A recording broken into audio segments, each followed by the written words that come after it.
What? You don't like kazoo music?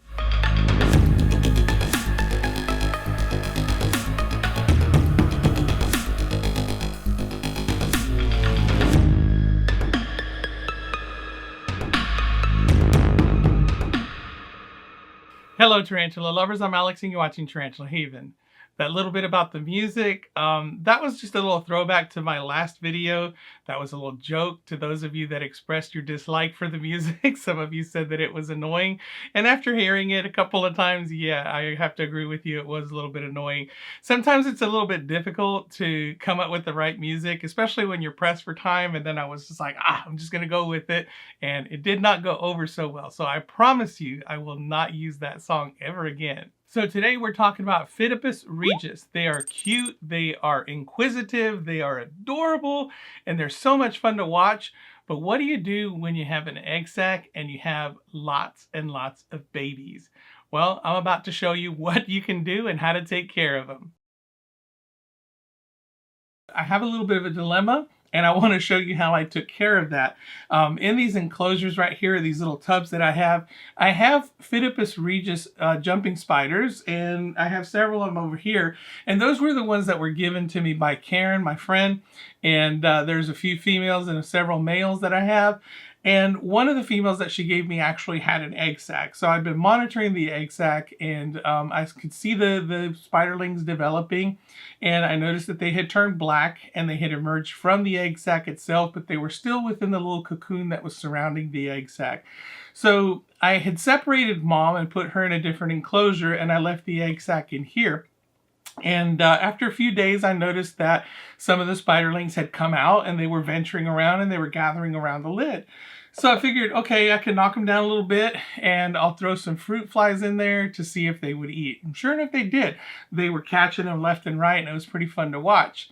So I didn't think anything of it. I put the container back over there on my shelf, and the next morning I checked on it and I had an explosion. Every single one of those slings had come out of the cocoon and they were all gathered around the lid. So my dilemma was how can I open that lid to feed them and without them escaping all over the place, and how do I put the lid back on without squashing a whole bunch of them? So that presented a pretty big problem.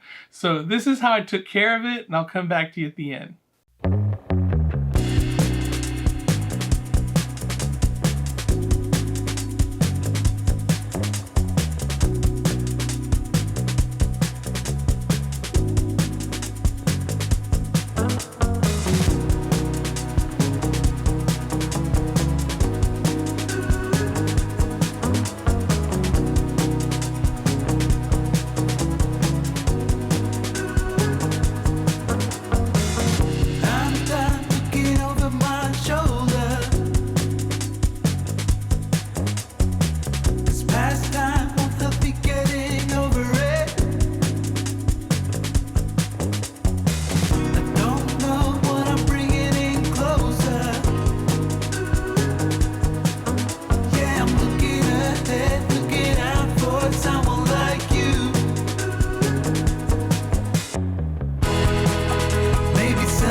So as you saw, I managed to get those spiderlings into these 32-ounce deli tubs, and these are the fruit fly culturing tubs. I bought several because I'm culturing fruit flies so that I could feed these little guys. And it wasn't as hard as I thought it was going to be. I thought that it was just going to be a complete mess and they were going to jump all over the place and I'd still be finding jumping spiders everywhere. But it wasn't really as difficult as I made it out in my head. It was kind of neat how they did the little bungee jump down into it, and then I just kind of, let the web take care of it and just make sure I guided them into there.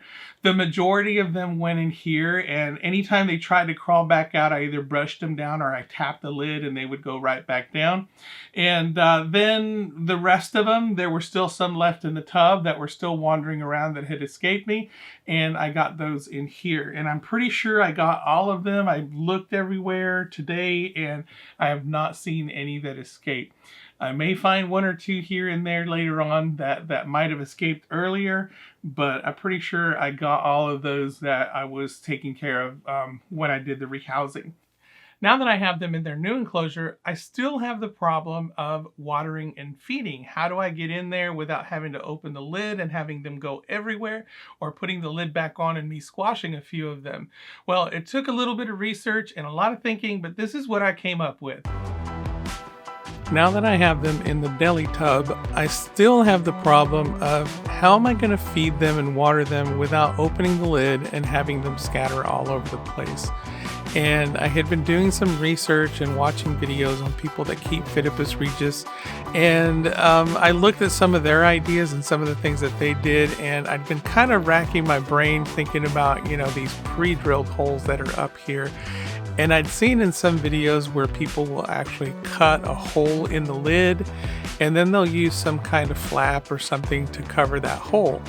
So, I went on that idea and I thought, well, there's already holes here.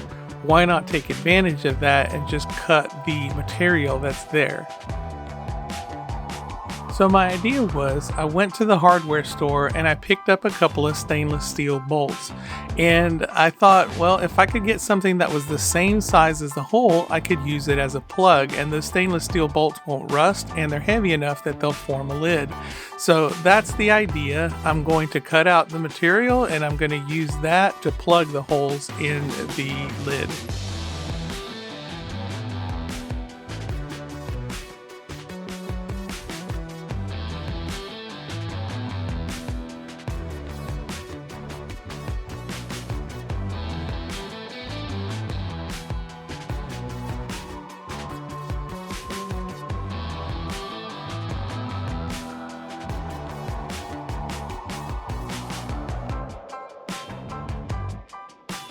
I've been culturing my own fruit flies so that I'd have plenty to feed to the spiderlings, and I've got to put them in the refrigerator to stun them so they won't move so much, and then after that I'll put them into this little container and then I can dump them into the deli tub. After about 10 minutes in the refrigerator, the fruit flies are stunned, but it didn't take them long to start moving again, so I think I need to leave them a little bit longer. As you can see, they're already crawling around, but it gave me enough time to dump some into the dram vial so that I can go ahead and put them back in the fridge to stun them even further.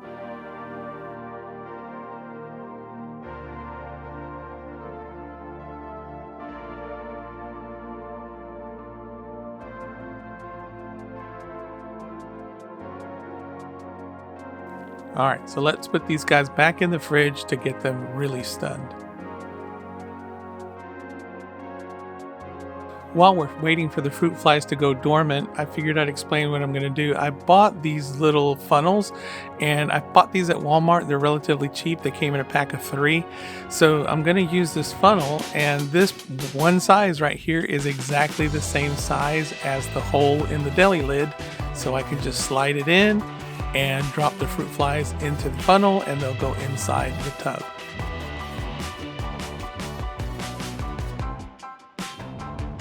Okay, I kept them in for 15 minutes and this time they're good and stunned, but I gotta move quickly because they come out of it real quick as soon as they warm up. So when I shake them in, you'll see that they look like they're dead, but they're not. It just takes a little while for them to warm up and they start moving all over again.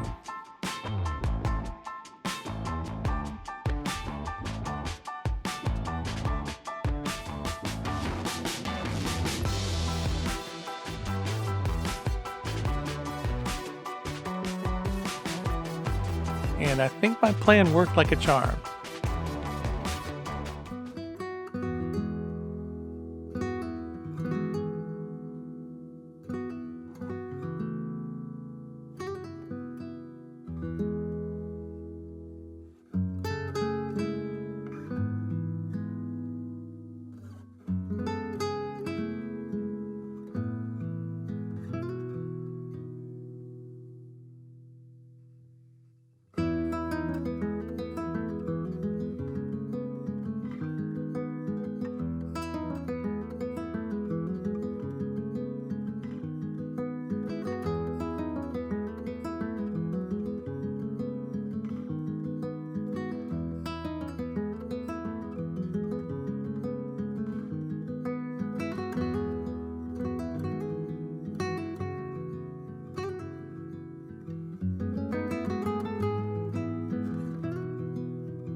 And the next step is watering them. So I'm just going to use a spray bottle and same thing, just pull the plug off and spray into the hole in the deli tub.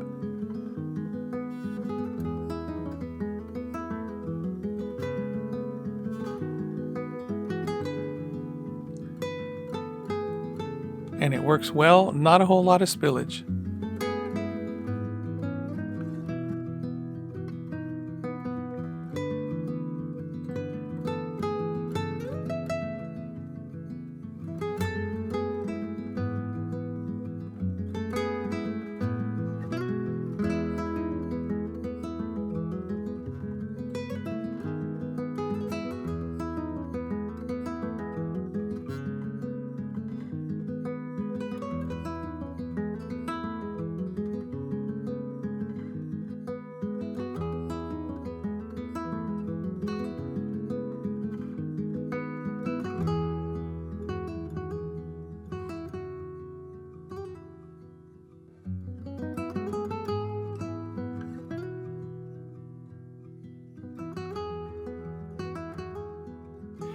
So this makes things a whole lot easier for me as far as care is concerned, because now they're all in one container. They are sealed in there so that they can't escape, and I can water and feed without having to worry about opening and closing the lid and losing any of them to escapes or possibly me squashing them. So the next question is, how long do I keep them together? Unfortunately, this species will cannibalize each other, and I think I can probably safely keep them together for about another molt. Once they molt again, I probably will start seeing cannibalization, and when it gets to that point that they're eating each other, then it's time to separate them out. Unfortunately, that's just the way it goes with this species. This is common, and it's not anything that I'm really worried about because there will be fewer of them, which means fewer individual containers for me to have to put them in. And then once I've separated them out and they're in individual containers, then I can go ahead and sell them off to a vendor and let them take care of it and sell them at reptile shows or on their websites and so on. So again, I'll probably keep a few holdbacks just for myself to continue my breeding stock, but I'll be glad to send them off to somebody else so that they can become pets for you. So that's what I plan on doing. I hope you enjoyed this video. If you did, please give me a like. If you want to see more, subscribe. If you want to support this channel, I have a Teespring store where I sell Tarantula Haven merchandise. Special thank you to my Patreon supporters. And if you would like to become a Patreon supporter yourself, I have a link down below in the description, as well as all the others. And that does it for me tonight. Until next time, keep loving them tarantulas and jumping spiders.